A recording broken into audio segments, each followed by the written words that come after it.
The coronavirus pandemic was an eye-opener to the world, but it also taught us how a simple smartphone could become our window to the world.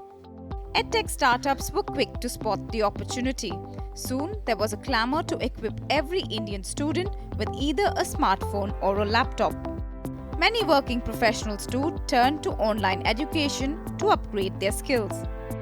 A few quarters later, as most of the world has opened up, Edtech platforms are struggling to keep the momentum going. Take for instance Byju, which has reported a staggering loss of more than 4,500 crore rupees for FY21. This is almost 20 times the loss from the previous year. Every single day in that financial year, Byju's lost 12.5 crore rupees. These numbers are staggering, coming in from the world's most valuable edtech startup. The $22 billion edtech giant acquired 10 companies in 2021 with an intent to dominate the Indian market and expand its international presence. Critics are now questioning whether will the company turn profitable if it could not turn around its fortunes during COVID when the world was crazy about online education. A closer look at the figures reveals a larger trend. Edtech platforms received almost $6 billion in funding in 2021.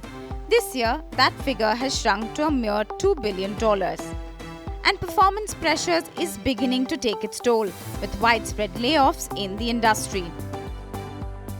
Byju and Unacademy laid off over 1,000 employees each.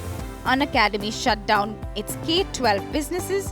White Hat Junior fired 300 employees, while Byju's own Topper fired 350 employees. Vedantu let go of 724 employees in 3 phases.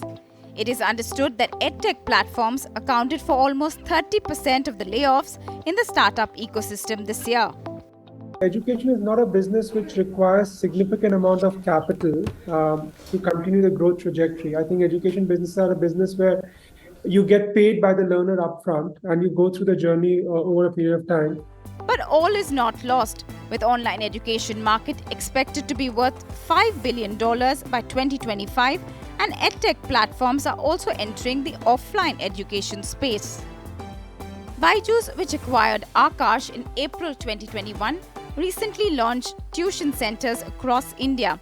Unacademy and Vedantu followed suit with their own offline learning centers in several cities. The move puts these companies in direct competition with local schools, institutes and tutors.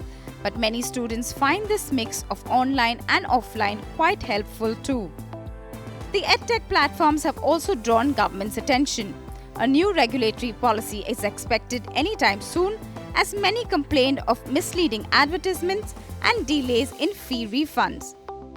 After 2 years of cheap capital and unlimited opportunities, it is now up to the Byju and Physicswalas to vaccinate their business models and quickly turn profitable. With Gulshan Sharma, Stacey Pereira for ET Now.